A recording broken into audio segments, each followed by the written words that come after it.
বিদ্যুৎপৃষ্ট হয়ে ইয়াসিন নামের ১২ বছরের এক শিশু নিহত হয়েছে। নিহত শিশু রংপুর কাউনিয়া উপজেলার এরশাদ মিয়ার ছেলে।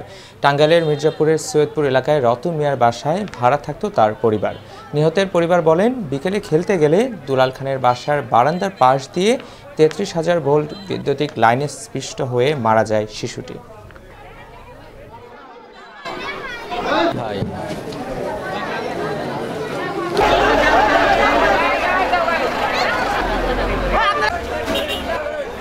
আমার ভাস্তির পোলাই আসিন ৩টের সময় এর বাপ মা খিলে ধুইয়া ডিউটিতে গেছে।